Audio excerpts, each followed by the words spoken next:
Hey, good morning, guys. It's Monday. I just got done with the gym. My schedule has shifted a little bit to where I can do a cycling class in the morning on Mondays, which is brutal. I take it with this lady named Maria. It's funny because I think all the trainers take some secret pleasure in destroying their clients. But it's all good, man, because it's for my own strength building, as far as cardio, strength, just mental endurance, because a lot of you guys know that I go backpacking and hiking, and I'm just striving to be as healthy as I possibly can be, which I got a ways to go. But I got done with the class, because I had to go to work. I had to leave a little bit early. And I started to pull on my sneakers, and I got this stomach cramp so bad, I had to grit my teeth and then start massaging my abs because I was in pain. And that's just how intense the workout was. And it's funny because, it's still hurting right now. And so I'm listening to this guy, David Goggins, on YouTube. And he's just unbelievable, man. The brother is crazy, but I love listening to him because his message is so out of the box of what I'm normally used to listening to. And yeah, he cusses a lot, but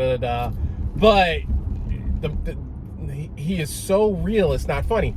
And so his basic message is to embrace being uncomfortable, to embrace the pain, to embrace the misery, because all that stuff makes you stronger. And as I'm listening to him, because I got his book and everything. His book is called Can't Hurt Me. And he came from such extreme circumstances, but it's a real testimony of how far you can come if you just don't quit.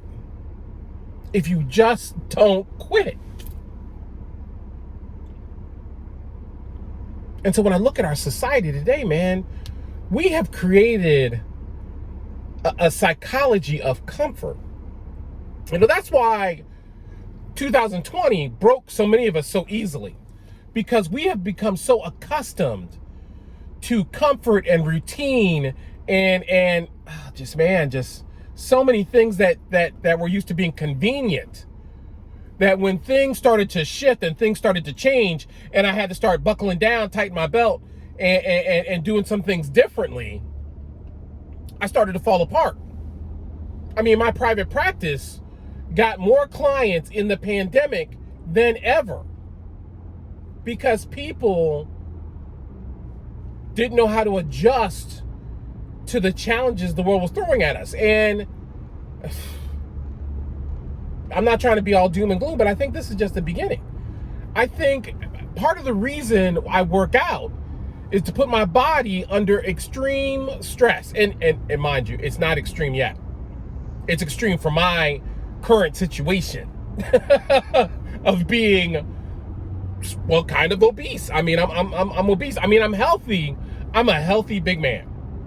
I'm not trying to dog myself, but I'm trying to be real. I am still overweight. I still got a good 50, at minimum 50 pounds to lose. 70 would be great. So I have to acknowledge the truth of my situation right now. And David Goggins talks about that. He's like, look, don't try to massage your ego and say, in my case, don't say you're big boned. Don't say you're just a little heavy. Say you're fat. It's not abusing yourself if you can accept it and use that as fuel to change. So many of us have practiced minimizing our circumstances, our issues, our problems, our dysfunctional behaviors. We're so used to minimizing it that it is no longer a critical situation that we need to address. We've turned our addiction that is costing us rent money, relationships, our own health into a little insignificant problem where it's not that bad, which it is that bad. It is that bad. And we need to acknowledge that with some truth. Some of us are in relationships that we really need to take a look at and start modifying. We might need to delete some folks. You know, I look at my food, which is the biggest problem with my whole workout routine is my food. And I'm always trying to find ways to reward myself. And I don't need to reward myself every day. I don't need something sweet every day. Let's be real. I need more vegetables every day. I need more protein every day. I need more water every day. But I don't need...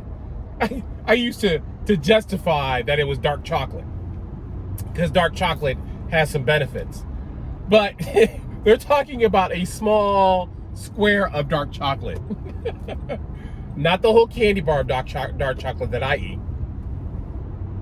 You know, and so I would lie to myself, and so many of us have gotten used to deceiving ourselves to the point where the truth is painful, to the point where we resist the truth so much that it's an insult.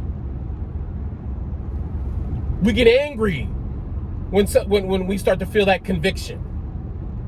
We get upset when a loved one tries to give us some advice, because the bottom line is we don't want to change. We found peace in our dysfunction. We found comfort in our obesity. We've learned to love our addiction. All the while it's killing us, destroying us, slowing us down, taking away our dreams, and sabotaging our future. You got to look in the mirror. David Goggins was talking about the accountability mirror. The accountability mirror, where you sit and look at that person in the mirror and just get brutally honest. Not to beat yourself down, but to motivate yourself by not minimizing the issue. Here's the issue with me. Okay, so Will, in my case, Will, you are overweight. If you continue on this path of not becoming healthy, you're going to shorten your lifespan. You're going to make yourself more vulnerable to the next virus that comes up. You're going to put your family at risk of you not being there because you're going to stroke out or have a heart attack. You're not going to be able to enjoy an active life with your grandkids because you're fat.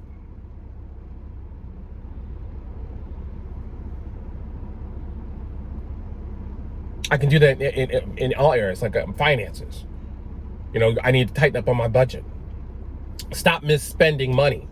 So I have more money available to invest, more money available to help people in need, more money available for the future of whatever may come. Instead of spending, I spend money irresponsibly. It's almost the same way as the way I eat food, you know. I'm always trying to find a way to reward myself with sweets. I'm always trying to find a way to reward myself with Amazon.com by buying stuff. I mean, I'm just being real. And these are the things I need to acknowledge and be truthful so I can truthfully change some things in my core. This is why I have a counselor, you know, that I talk to hold me accountable, along with holding myself accountable. I can't have enough good people in my life to make my life better. I had a meeting with the guys this Sunday, and it looks like it's going to be a good group of guys that we're going to really get together and do some things. We're going to create some things. We're going to improve some things. And I was excited, and they decided they wanted to meet every Sunday morning, and I'm like, cool. And I'm like, all right, because I can't have enough good people in my life that will be examples for me and motivate me to be the best me I can be. And I encourage you guys to do the same thing. Take a good hard look at yourself and start making changes. But you can't make changes if you only deal with the superficial. If you only look at your problems on a superficial level, you will only develop superficial cures, superficial answers. You won't get any real change until you decide to dig deep and go for the core. Like today, my core cramped up because I was working it. And this week is the start of a whole brand new workout routine, because tomorrow I train with Sue. I'm doing some weight training, and then I'm going to boxing. Wednesday, I'm doing the sweat class with Natalie. Thursday, I'm working an hour with Sue and doing some weight training again. Friday, I'm working out with James in his hot garage. Saturday, I'm doing sweat class again with Natalie. And then Sunday, I meet with the guys and I do some weight training at home. I am determined to make healthy, positive changes. What are you gonna do? All right, so I love you guys. I'll talk to you guys later. Peace, love, and hair grease.